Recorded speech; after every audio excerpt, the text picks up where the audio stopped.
Hi students, welcome back to Dev digital classes. आज हम लोग देखेंगे जेक बोर्ड का क्लास 10 से साइंस सब्जेक्ट का सेट 4। और देखिए सारा का सारा क्वेश्चन हिंदी में दिया हुआ है, तो हमने क्वेश्चन को इंग्लिश में कन्वर्ट किया है ताकि वैसे स्टूडेंट जिनका साइंस इंग्लिश में है उनको अच्छे से समझ में आए। देखिए इस वीडियो में हम लोग सेट 4 का टोटल 20 क्वेश्चन देखेंगे। उसके बाद नेक्स्ट पार्ट में इसी सेट का और 20 क्वेश्चन को देखेंगे। ठीक है, तो चलिए देखते हैं पहला क्वेश्चन क्या कहता है। पहला क्वेश्चन है, if an angle of 90 degrees formed between the incident ray and the reflected ray, what will be the angle of reflection. तो इसका आंसर होगा ऑप्शन बी 45 डिग्री। देखिए इसको अच्छा से समझते हैं। सबसे पहले ये क्या है, एक सिंपल मिरर लिए, ठीक है। ये हो गया इंसिडेंट रे और ये हो गया रिफ्लेक्टेड रे। तो यहाँ गिवन है इंसिडेंट रे और रिफ्लेक्टेड रे के बीच का एंगल 90 डिग्री है, ठीक है। ये 90 डिग्री है। सबसे पहले अब हम क्या करेंगे, एक नॉर्मल ड्रॉ करते हैं। तो आपको पता होगा ये जो एंगल है ये आई है, यानी कि इंसिडेंट एंगल, और ये जो है आर है, ये क्या है, रिफ्लेक्टेड एंगल है, ठीक है। तो हमें आर पता करना है, ये पता करना है। अच्छा, आप लोग को पता होगा law of reflection of light से क्या होता है, इंसिडेंट एंगल और रिफ्लेक्टेड एंगल आपस में बराबर होता है, ठीक है। तो देखिए आई और आर आपस में इक्वल है, और यहाँ दिया हुआ है इंसिडेंट एंगल और रिफ्लेक्टेड एंगल के बीच, यानी आई और आर मिला करके दिया हुआ है 90 डिग्री। तो आर कितना होगा, आई कितना होगा, तो ठीक हाफ हाफ हो जाएगा, यानी कि 45 डिग्री। एंगल आई भी और एंगल आर भी 45 डिग्री होगा। तो हम कहेंगे कि एंगल ऑफ रिफ्लेक्शन यानी रिफ्लेक्टेड एंगल 45 डिग्री होगा। तो इस तरह से इसका आंसर होगा कितना, option B 45 degree. Next question देखते हैं। क्वेश्चन है, what is the line joining the pole and the centre of curvature. बहुत ही सिंपल क्वेश्चन है। देखिए इसका आंसर होगा ऑप्शन सी प्रिंसिपल एक्सिस। देखिए इसको समझते हैं। एक मिरर लेते हैं, चलिए हमने एक कनकेव मिरर लिया, तो इसका सेंटर को क्या कहते हैं, पी। इसका अपना सेंटर ऑफ कर्वेचर होगा, यानी कि सी होगा। तो सी और पी को जो मिलाता है उस लाइन को क्या कहते हैं, प्रिंसिपल एक्सिस, मुख्य अक्ष। तो इस तरह इसका आंसर होगा option C principal axis. Next question को देखते हैं। क्वेश्चन है, if the value of F is 16 centimetre then what will be the value of R. देखिए हमें रेडियस ऑफ कर्वेचर पता करना है। तो आपको पता होगा कि जो फोकल लेंथ है वो रेडियस ऑफ कर्वेचर का हाफ होता है। तो रेडियस ऑफ कर्वेचर क्या होगा, फोकल लेंथ का ठीक डबल, दुगना होगा। तो यहाँ फोकल लेंथ दिया है 16 सेंटीमीटर, तो रेडियस ऑफ कर्वेचर क्या होगा, 16 टू जा 32 सेंटीमीटर। तो इस तरह से इसका आंसर होगा ऑप्शन ए। नेक्स्ट क्वेश्चन देखते हैं। क्वेश्चन है, where is the object placed in a concave mirror so that it erect and magnified image will be formed. देखिए क्वेश्चन कहता है किसी वस्तु को कनकेव मिरर के किस पोजीशन पर रखा जाए कि इमेज इरेक्ट यानी सीधा बने और मैग्नीफाइड बड़ा बने। तो इसका आंसर क्या होगा, तो इसका आंसर होगा option D between pole and focus. Next question देखते हैं। क्वेश्चन है, in which of the following object a convex mirror is used.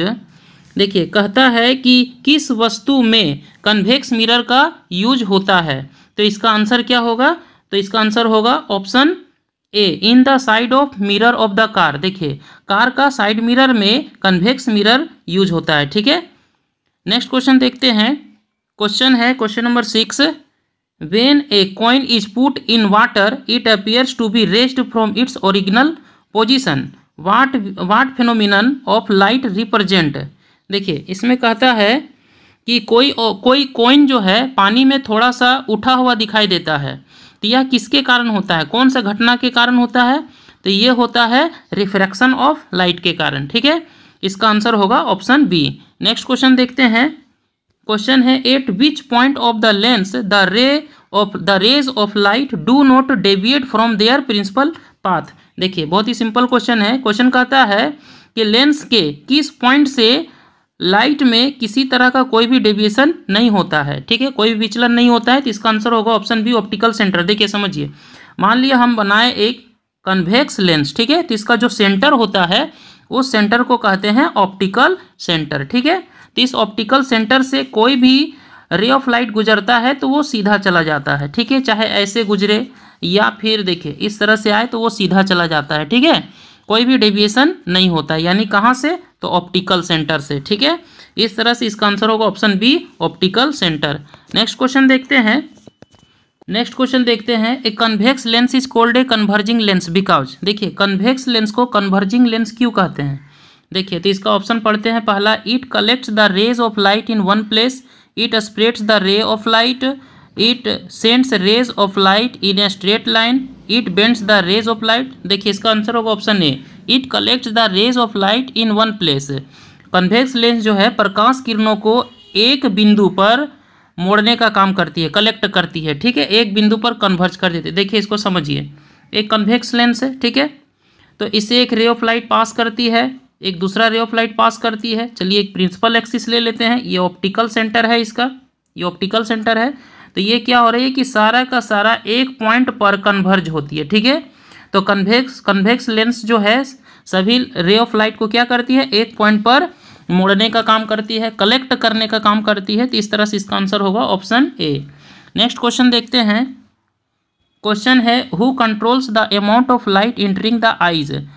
Light को हमारे आँखों में कौन कंट्रोल करती है? लाइट जब हमारे आँखों पर पड़ती है तो कौन कंट्रोल करती है? तो इसका आंसर होगा option D, pupil. Next question देखते हैं। क्वेश्चन है what is the near point of the normal eyes. देखिए तो इसका आंसर होगा option B, 25 centimetre. Next question देखते हैं what is the nature of image in human eye. तो हमारा जो आई है उसमें जो इमेज फॉर्मेशन होता है उसका नेचर क्या है? तो इसका आंसर होगा इन्वर्टेड एंड रियल, वास्तविक और उल्टा है, उल्टा और वास्तविक लिखा हुआ है, ऑप्शन डी। नेक्स्ट क्वेश्चन देखते हैं।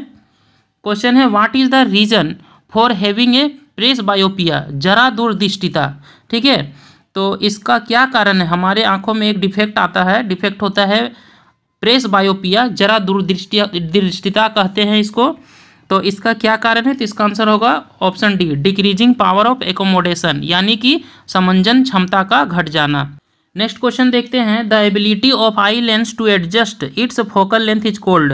देखिए हमारे आई लेंस में एक एबिलिटी होता है जिसके कारण फोकल लेंथ एडजस्ट किया जाता है, मतलब घटता है, बढ़ता है, ठीक है, किसके कारण से? तो उसे कहते हैं पावर ऑफ एकोमोडेशन। इसका आंसर होगा ऑप्शन ए, एकोमोडेशन, जिसे कहते हैं नेत्र की समंजन क्षमता। नेक्स्ट क्वेश्चन देखते हैं। क्वेश्चन है विच of the following chemical reaction is balance. हमें पता करना है कि इनमें से कौन सा केमिकल रिएक्शन बैलेंस है, संतुलित है। तो सबसे पहला देखते हैं ऑप्शन, Fe का 1 एटम है, यहाँ Fe3 है, तो ये तो होगा नहीं। और यहाँ पर है Fe का 3 एटम और यहाँ भी 3 एटम है, ठीक है। लेकिन आगे देखते हैं यहाँ हाइड्रोजन कितना है, H2 है, और यहाँ पर H हाइड्रोजन कितना 4 2 जा 8 है, ये भी नहीं होगा। नेक्स्ट देखते हैं कि ऑप्शन सी में देखते हैं कि Fe है, Fe का 3 एटम है, यहाँ पर कितना है हाइड्रोजन 4 2 जा 8 और यहाँ पर भी 4 2 जा 8, और ऑक्सीजन कितना हो जाएगा, ऑक्सीजन भी 4 हो गया, यहाँ पर भी ऑक्सीजन 4 है, ठीक है। तो सी होगा सही आंसर। उसके बाद डी में देख लेते हैं कि 3Fe है, H2O, देखिए सॉरी यहाँ पर H2O ऐसे दिया हुआ था, ऑप्शन डी में H2O में इस तरह से लिखा हुआ है, इस H2O, तो ये तो होगा ही नहीं। तो इसका आंसर क्या है? ऑप्शन सी, ठीक है, ये बैलेंस है, हमारा बैलेंस केमिकल रिएक्शन है। नेक्स्ट क्वेश्चन देखते हैं।